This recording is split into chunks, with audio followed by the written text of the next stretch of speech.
Isaías capítulo 53. Vamos a leer a partir del versículo 4. ¿Quién ha creído a nuestro anuncio? ¿Y sobre quién se ha manifestado el brazo de Jehová? Quiere decir, Isaías, en estos versículos que vamos a leer ahora, Isaías va a hablar del amor de Cristo. Pero antes de hablar ya empieza creando una interrogación. Dice, nadie me va a creer lo que voy a escribir aquí. Nadie, yo sé que nadie me va a creer. Mira, ya empieza escribiendo, sabiendo que nadie le va a creer, que nadie va a entender lo que le va a escribir. Y a partir del versículo 4 dice, ciertamente llevó Él, y está hablando de Jesús, nuestras enfermedades, sufrió nuestros dolores, y nosotros le tuvimos por azotado, por herido de Dios y abatido. Pero Él, herido fue por nuestras rebeliones, molido por nuestros pecados. El castigo de nuestra paz fue sobre Él, y por su llaga fuimos nosotros curados. Todos nosotros nos descarriamos como ovejas, cada cual se apartó por su camino, pero Jehová cargó en Él, en Jesús, el pecado de todos nosotros. Angustiado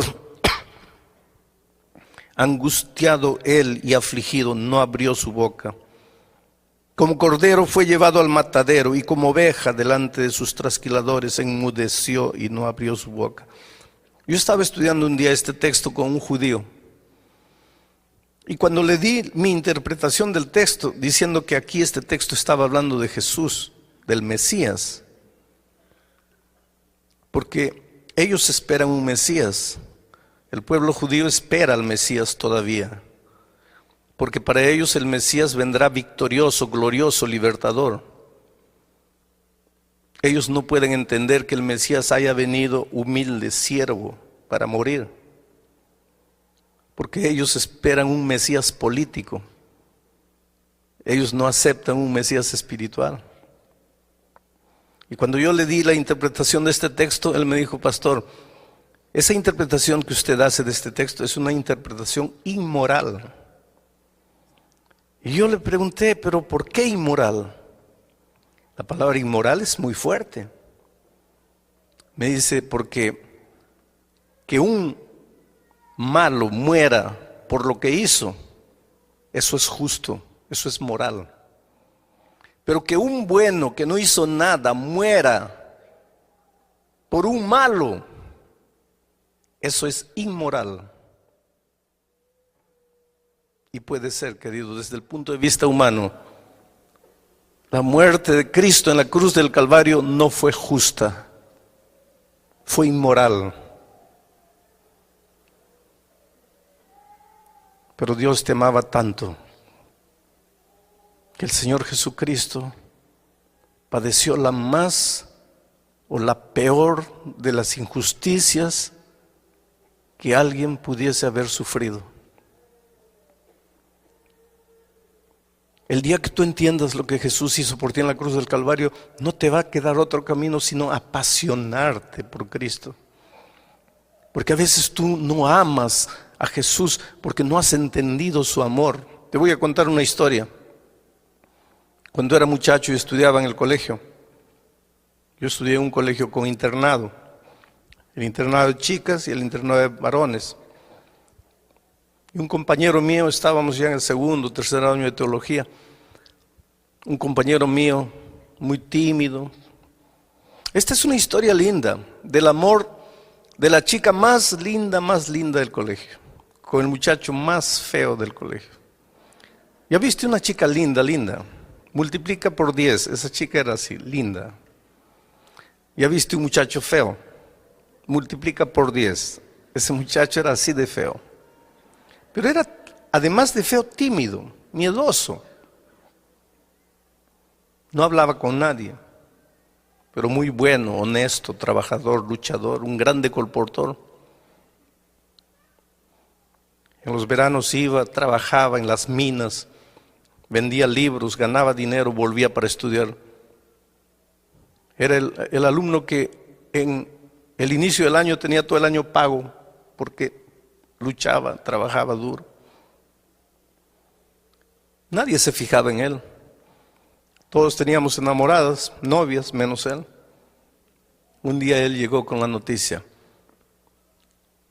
Alejandro, estoy apasionado. Le digo, hombre, qué maravilla.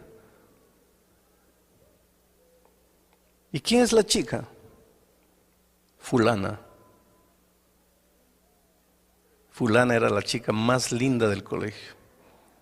Los más lindos, guapos, conquistadores, habladores habían fracasado en conquistarla.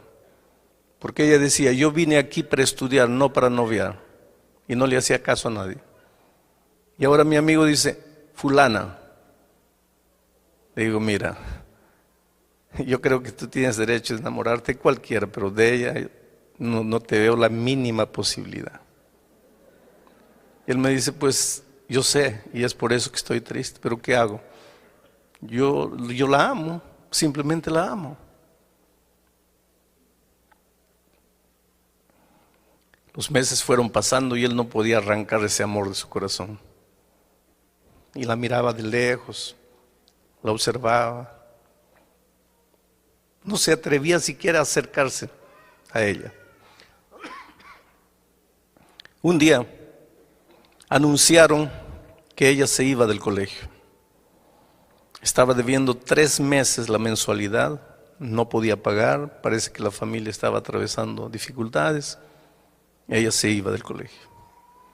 Y cuando este muchacho se enteró que ella se iba porque estaba debiendo, se fue al gerente de la institución y le dijo así, miren, yo tengo todo el año pagado. ¿Quién se va a ir de la universidad? Soy yo, me voy. Y con el resto del año que yo tengo pagado para mí, quiero pagar la cuenta a la chica. El gerente le dijo, pero ¿por qué? El dinero es mío y yo quiero hacerlo. Solo quiero una cosa, no le digan a ella que yo fui. Díganle que el colegio le está dando una beca, cualquier cosa, pero no quiero que ella sepa lo que yo hice. El muchacho se quedó un tiempo más sufriendo. La chica se quedó. Ahora estaba pago. El muchacho estudió un poco más. En poco tiempo se iría a seguir colportando. Un día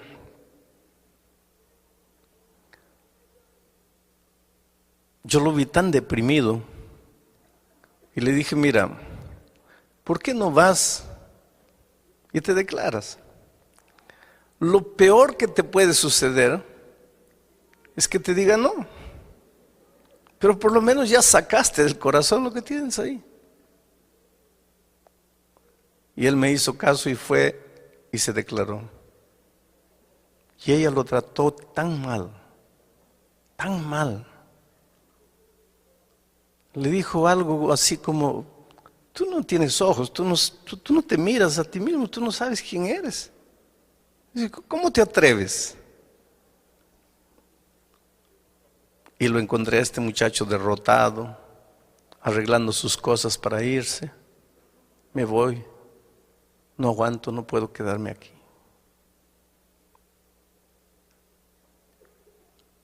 Un día me encontré con la chica. Le dije, mira, tú tienes el derecho de decir sí o no a cualquiera, pero creo que no tienes el derecho de tratar mal a las personas. Tú humillaste a ese muchacho y él te ama. Te ama tanto que tú no tienes idea de lo que él hizo por ti. ¿Sabes por qué no te fuiste el año pasado del colegio? ¿Sabes por qué él salió del colegio? No, porque yo recibí una beca. No fue una beca. Fue él que pagó tus cuentas. Ella fue al gerente, agarró al gerente. Le dijo, dime la verdad. El gerente le dijo, es verdad. Ella se sintió humillada, desapareció por unos días. Yo me arrepentí de haber dicho lo que dije. El tiempo pasó, 1 mes, 2 meses, y yo trataba de evitar esa conversación con mi amigo, con todos. Un día él me busca y me dice, tengo una noticia que no vas a creer. ¿Qué noticia? Estoy enamorando. Bueno, gracias a Dios ya te libraste del otro sentimiento. No, estoy enamorando con ella. Le digo, no puede ser. Sí. Un día me encontré con ella. Le pregunté, ¿es verdad que estás enamorando con él? Sí. Pero tú no lo amas. Ella me dice, no, yo no lo amaba. Y cuando yo supe la verdad, yo lloré, me sentí humillada, me sentí mal. Pero después el tiempo fue pasando y comencé a pensar, ¿quién en esta vida sería capaz de hacer por mí lo que él hizo? Sin siquiera querer que yo sepa. ¿Quién podrá amarme en este mundo más que ese muchacho? Y un día pensé para mí misma, ¿cómo tendría el valor de no amar a alguien que me ama tanto? Y se casaron y fueron felices.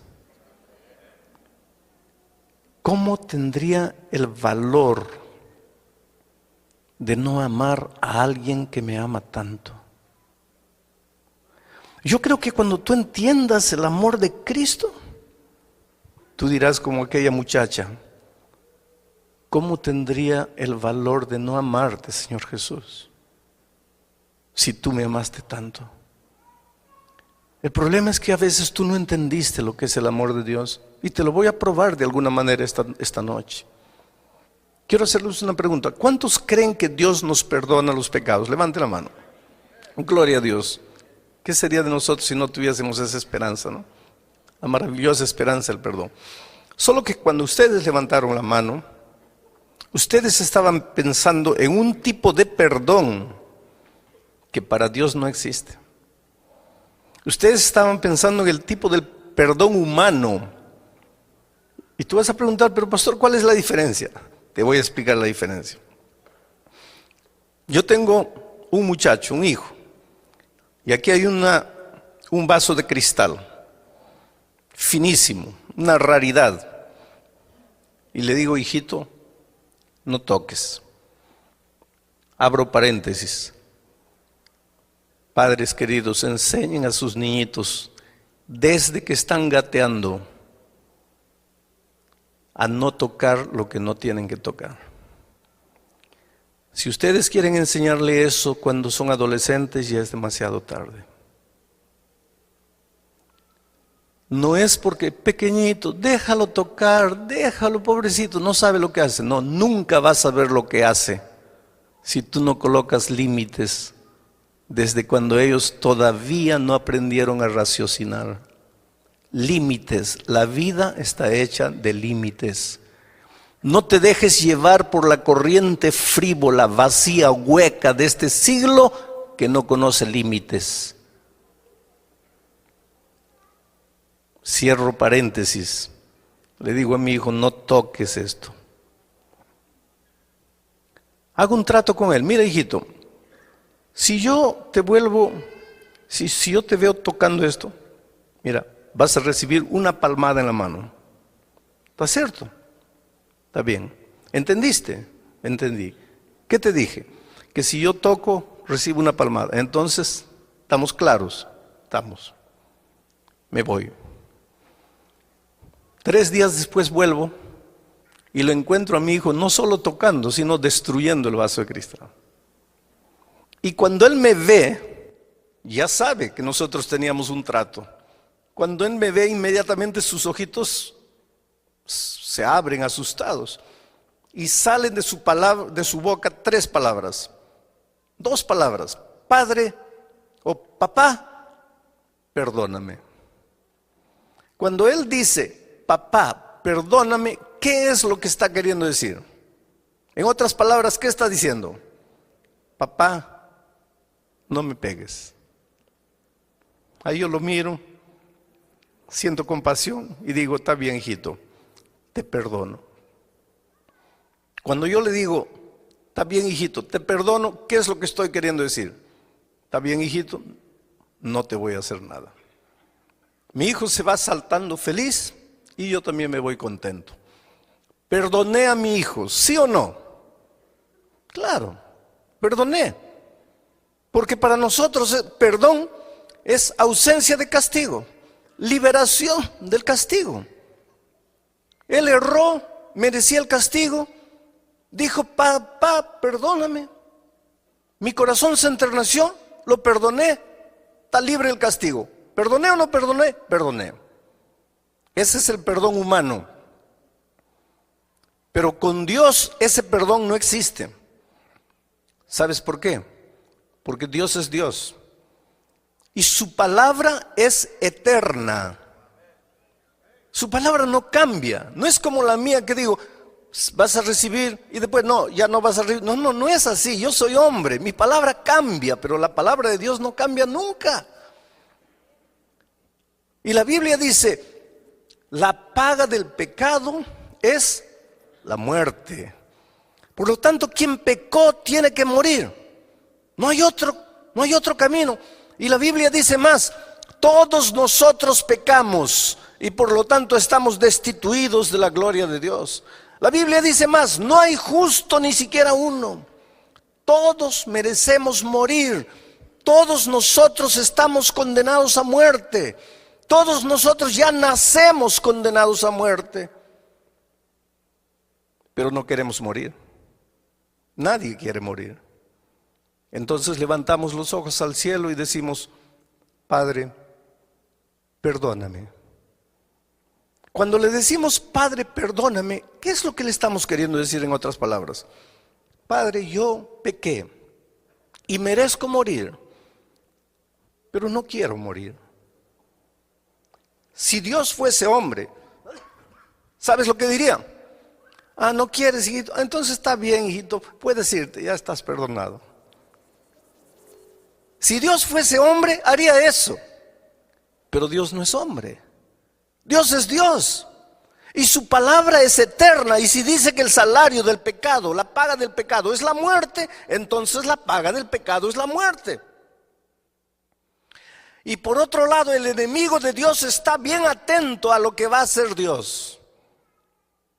Porque si Dios le dice al hombre: pecaste, pero estás libre, viene el enemigo y dice: espera un poco, ¿qué dice tu palabra? El salario del pecado es la muerte. Él pecó, ¿por qué lo estás dejando ir? Por otro lado, si Dios hace que el hombre muera como consecuencia de su desobediencia, viene el diablo y dice: qué abusivo eres, pobrecito, solo porque es una cosita. Parece que el diablo lo agarra a Dios entre la espada y la pared. Si Dios hace una cosa, está mal. Si Dios hace la otra cosa, está mal. ¿Qué hace Dios? Ahí entra el amor maravilloso de Cristo. Porque Dios quiere perdonar al ser humano. Dios quiere que el hombre no sufra la consecuencia de su desobediencia cuando él se arrepiente, cuando él reconoce que está en pecado.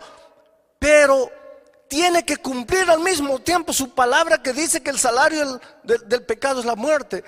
Ahí se levanta la persona maravillosa del Señor Jesucristo. Porque Jesús le dice a su Padre: Padre, mira, antes de que el hombre sufra las consecuencias de su desobediencia, porque todos pecaron y están destituidos de la gloria de Dios. Todos pecaron y están condenados a morir. Pero Padre, antes que el ser humano sufra las consecuencias, déjame ir a la tierra como ser humano. Y el Padre permite que su Hijo se haga hombre. Y el Señor Jesucristo viene a esta tierra como un ser humano. No se vistió de ser humano. No se disfrazó de ser humano. Se transformó en ser humano, ser humano. Humano como tú, pero nunca dejó de ser Dios. Fue plenamente Dios y fue plenamente hombre. No vamos a entender el misterio de la encarnación. Pero vino y en esta tierra fue tentado en todo. No hay una tentación que tú sientas en la vida que Jesús no haya probado. La peor de las tentaciones. Tú puedes decir, no, pero en los tiempos de Él no había este tipo de... Querido, todas las tentaciones, de todos los tipos, de todos los tiempos, de todas las características, Jesús sufrió en carne propia. En el desierto, las 3 tentaciones que Él sufrió abarcaban la vida toda en su plenitud. Fue tentado al máximo. Y te digo más, Él sufrió una tentación que tú y yo no podemos sufrir nunca. ¿Sabes cuál es? Jesús era Dios, pero cuando vino a esta tierra hizo un trato con su Padre que en esta tierra no usaría sus poderes divinos sin el consentimiento de su Padre. Y el diablo trataba de que Él usase sus poderes divinos para Él sin el consentimiento del Padre, porque sabía que si Él hacía eso, pecaba. Esa tentación tú no tienes, porque tú y yo no tenemos poderes divinos. Pero Él tuvo. Y la Biblia dice, fue tentado en todo, pero sin pecado. ¿Quién me redarguye de pecado?, pregunta Él. El enemigo que es especialista en hacer pecar y después echarte los pecados en la cara. Yo lo desafío que apunte un mínimo, una partícula de pecado en la vida de Cristo. No hay. Por lo tanto, querido, Jesús como ser humano vino y obedeció. Y por lo tanto, si obedeció, merecía la vida. El ser humano desobedeció y porque desobedeció, merecía la muerte. Ahora Jesús, que obedeció y mereció la vida, Él ya tenía la vida por ser Dios, pero como ser humano la conquistó una vez más por su obediencia fiel a la voluntad de Dios. Ahora Jesús se presenta delante de su Padre y le dice, Padre, en el principio eterno de la palabra, dice que el hombre que peca tiene que morir, pero el hombre que no peca merece vivir. Yo fui a la tierra como ser humano. Fui tentado en todo, sin pecado. Yo merezco la vida como ser humano, aunque tengo la vida por ser Dios. Y el hombre merece la muerte. Entonces, Padre, en la palabra, en el principio eterno de tu palabra, no hay nada que diga que no puede haber un intercambio. Entonces la vida que yo conquisté porque obedecí, se la quiero entregar al ser humano. Y la muerte que el hombre merece porque desobedeció, la voy a tomar yo para mí. Y fue eso lo que sucedió en la cruz del Calvario. Un intercambio de amor. Pero qué fácil es decir, Jesús murió en la cruz del Calvario por mí. Oh, querido, yo quiero que entiendas una cosa. Jesús no era un loco suicida que tenía ganas de morir, no. Jesús era un ser humano, tan humano como tú y como yo. Él tenía instinto de conservación, Él no quería morir. Él era un ser humano completo, así como nosotros. Él tanto no quería morir que la noche del Getsemaní lloró y sudó sangre. Y la ciencia prueba que en momentos de extremo sufrimiento el hombre es capaz de sudar sangre. Y si nunca te ha sucedido, perdóname, pero por más que hayas sufrido, no has llegado al momento del extremo sufrimiento. Él tenía tanto miedo de morir que aquella noche le dijo a su padre: Padre, pasa de mí este cálice. ¿Sabes lo que le estaba diciendo? Oh Padre, yo sé que mañana tengo que morir. Yo acepté eso. Tengo que morir, porque si yo no muero, va a morir la raza humana. Y yo amo al ser humano. Y no quiero que mueran. Y aunque yo tengo miedo de morir, yo acepto la muerte. Pero si tú pudieses hacer otra cosa para salvar al hombre sin que yo muera, oh Padre, yo me sentiría feliz, pero que sea hecha tu voluntad y no la mía. Y yo imagino que ángeles vinieron del cielo y le dijeron: Señor, si quieres, el Padre nos mandó, vamos de vuelta. Y yo te digo una cosa: hubo un momento, y tal vez tú nunca pensaste en eso, hubo un momento en que en las manos de Jesús estaba tu vida o tu muerte. Mi vida o mi muerte eterna en un momento estaba en las manos de Jesús aquella noche. Y yo no sé por qué me amó tanto, pero me amó y me ama. Y aunque tenía miedo de morir, aceptó morir. Para que entiendas mejor este asunto del intercambio, quiero que pienses en lo que pasó con la muerte de Cristo.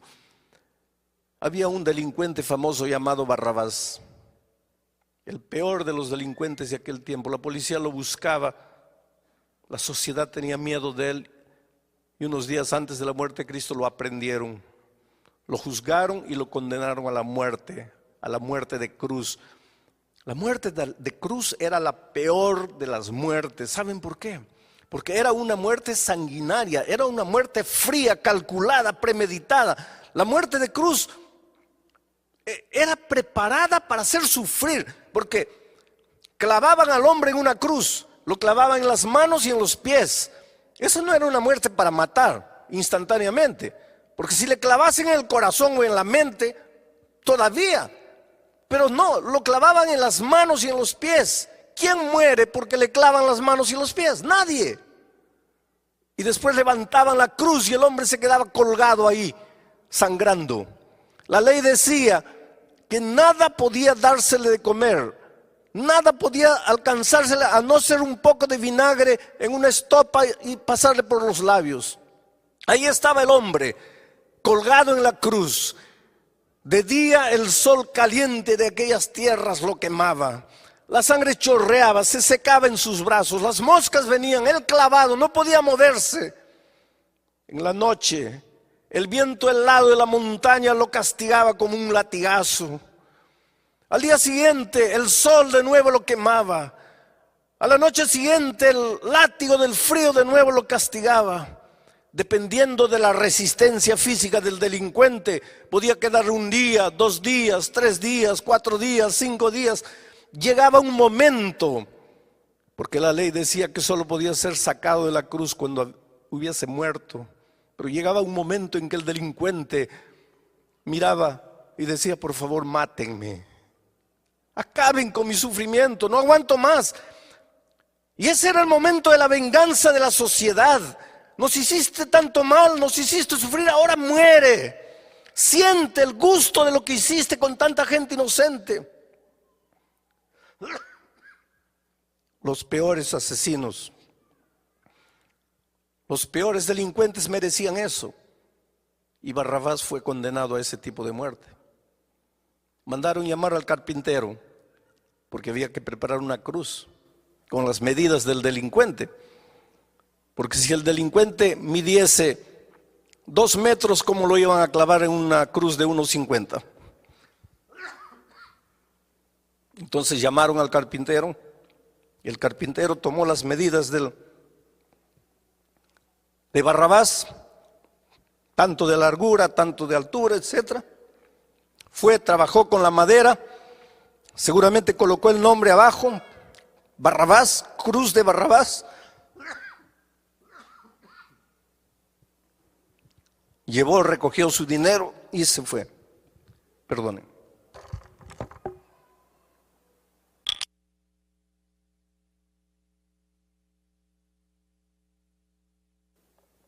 Ahí estaba la cruz de Barrabás, con el nombre de Barrabás, con las medidas de Barrabás.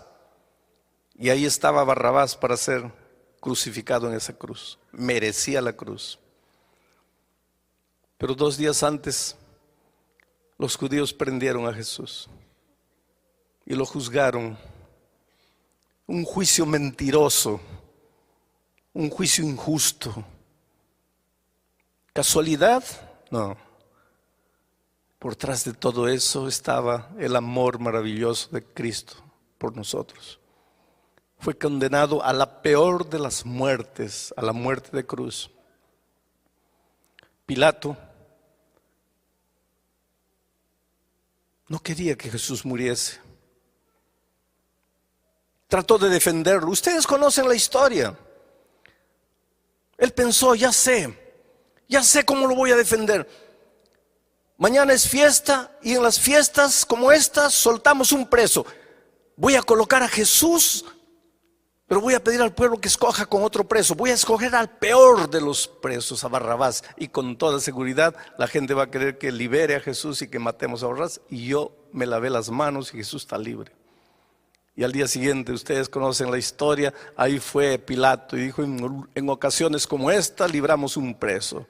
Aquí está Barrabás y aquí está Jesús. Barrabás que mató a tanta gente, Jesús que no hizo nada. ¿A quién quieren ustedes que suelte? Y Pilato casi enloqueció cuando escuchó del pueblo decir, suelta a Barrabás, crucifica a Cristo. Pilato no podía entender. Entró desesperado para el palacio. Vinieron los guardias. Le sacaron las esposas a Barrabás. Yo creo que la persona que mejor entendió lo que quiere decir Jesús murió por mí fue Barrabás. Porque cuando se vio libre, yo imagino que Barrabás se comenzó a golpear la cara. Pensó, ¿qué pasa? Estoy despierto, estoy soñando, ya morí. ¿Qué pasa conmigo? Yo, Barrabás, estoy libre. Y este Jesús que no le hizo mal a nadie va a morir en mi lugar. Barrabás entendió lo que quiere decir Jesús murió en mi lugar. Oh queridos, ya no había tiempo para llamar al carpintero para construir una cruz para Jesús. Además ahí había una cruz vacante. Aquel viernes, cuando Jesús fue subiendo la cruz del Calvario, la montaña del Calvario, y cayó una vez y otra vez y otra vez y otra vez. ¿Sabe por qué cayó? Porque Él no estaba cargando su cruz. ¿Y sabe por qué? Porque a Jesús nadie, nunca le preparó una cruz. ¿Y sabe por qué? Porque Jesús jamás mereció una cruz. Aquella tarde, Jesús estaba cargando la cruz de otro. La cruz de otro, con el nombre de otro, con las medidas de otro. Era otro el que tenía que morir ahí, no era Él.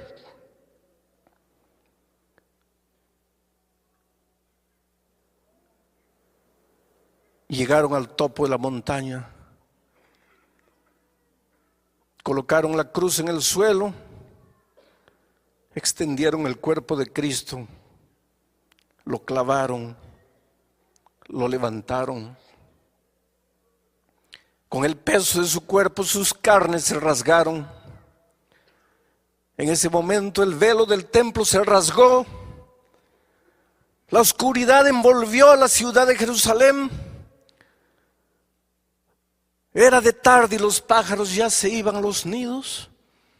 Las bestias corrían en los campos desesperadas de un lado para otro, presintiendo en su irracionalidad que algo extraordinario estaba sucediendo. Solo el ser humano, la más inteligente de las criaturas, no se daba cuenta de lo que estaba haciendo.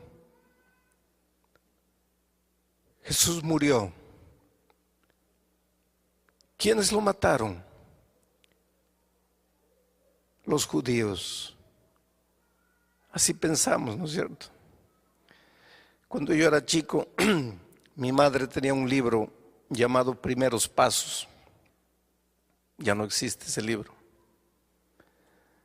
Había ahí el cuadro de la crucifixión de Cristo.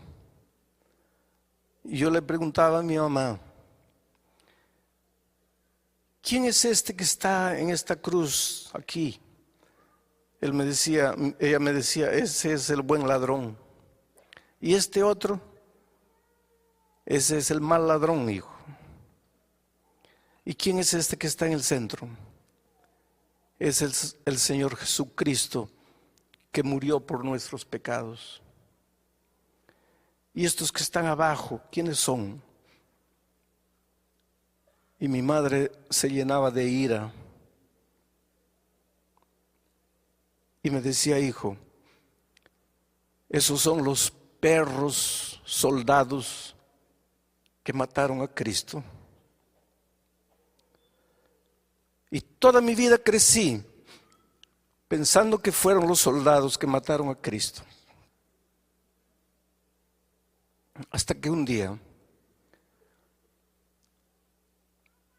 echado en mi cama, mirando al techo, pensando en mis errores, en mis faltas, en mis desatinos, pidiendo perdón a Dios, me di cuenta que no fueron los soldados que mataron a Cristo. Fui yo. Era la única manera de salvarme. No había otra. Porque cada vez que me arrodillo para decirle, Dios mío, perdóname, ¿sabes lo que le estoy diciendo? Dios mío, no quiero morir. Y si Dios fuese hombre me diría, está bien, estás libre. Pero Dios no es hombre, es Dios, su palabra es eterna. Y me dice, hijo, pero está escrito, la paga del pecado es la muerte y tú pecaste. Señor, pero no quiero morir. Entonces solo hay un camino.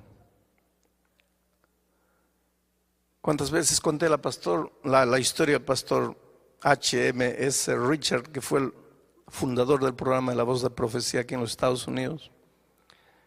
Él cuenta que cuando era joven, cuando él era adolescente, le gustaba robar las manzanas del vecino, la chacra. Y un día la vecina se quejó y la mamá tomó una vara verde y le mostró la vara al hijo y le dijo, mira hijo, ¿estás viendo esta vara? Si la vecina vuelve a quejarse, ¿estás viendo la vara? Te voy a dar 5 veces con esta vara en las espaldas. ¿Me estás escuchando? Sí, mamita. ¿Qué te dije? Que si vuelvo a robar las manzanas me das 5 veces. Entonces está claro, está claro. Pasó un día, 2 días, una semana, 2 semanas. Las manzanas estaban más lindas que nunca, más rojas, bonitas. La tentación es así. Y él no resistió y saltó, agarró 5 manzanas y cuando ya estaba cayendo de vuelta al patio, ahí estaba la mamá con la vara en la mano. Las manzanas rodaron y él se quedó asustado mirando a la madre y le dijo, mamita, perdóname. ¿Qué estaba queriendo decir? No me des. La mamá le dijo, no hijo, nosotros teníamos un trato. Si tú entrabas una vez más, yo te daba 5 veces. Entraste, tengo que darte. Pero mamita, por favor, perdóname. No hay perdón. Mamita, yo soy tu hijo, tú no me amas. se arrodilló pidiendo perdón a la mamá. ¿Y qué madre puede quedarse insensible cuando ve a su hijo arrodillado, llorando, pidiendo perdón? Y la madre le preguntó: hijo, ¿no quieres recibir los 5 varazos en las espaldas? No, mamita. Entonces levántate. Y él se levantó.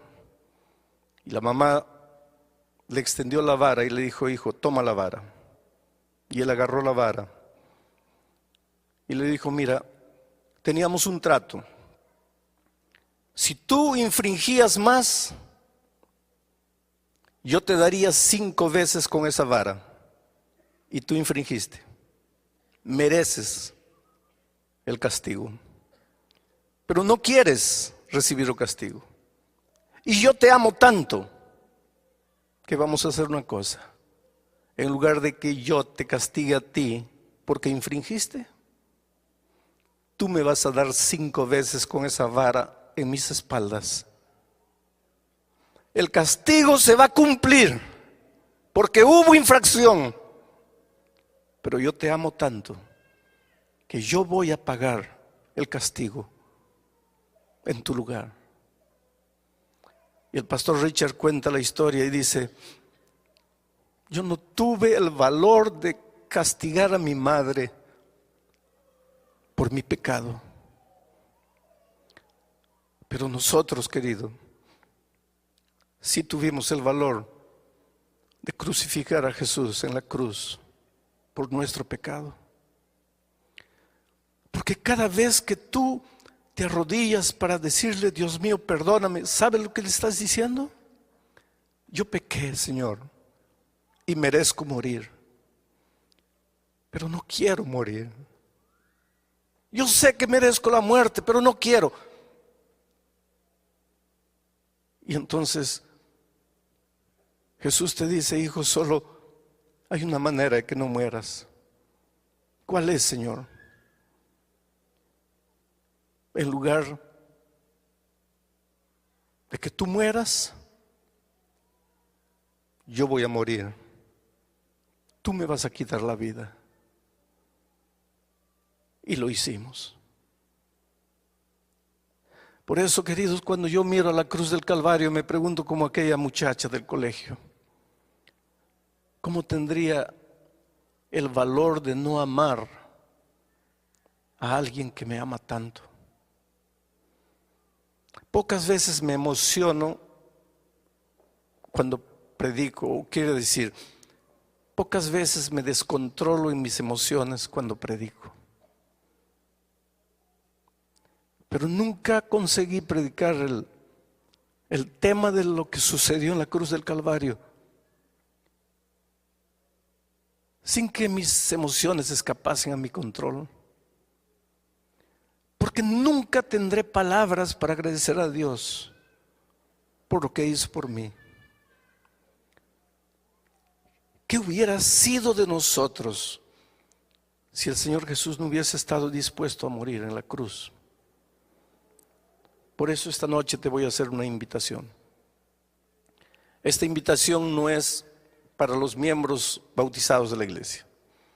Las personas que se han levantado anoche y han venido aquí tampoco necesitan levantarse esta noche, porque anoche ya tomaron su decisión. Esta invitación es para ti, querido, que estás empezando a estudiar la Biblia, estás empezando a conocer a Jesús, que tal vez esta noche entendiste el amor maravilloso de Jesús por ti y quieres decirle: Señor, yo no sabía que tú me amabas tanto. Yo no sabía lo que significaba Jesús murió por mí, pero yo te entrego mi corazón. Yo te doy mi vida. Yo quiero que tú me guíes en esta tierra.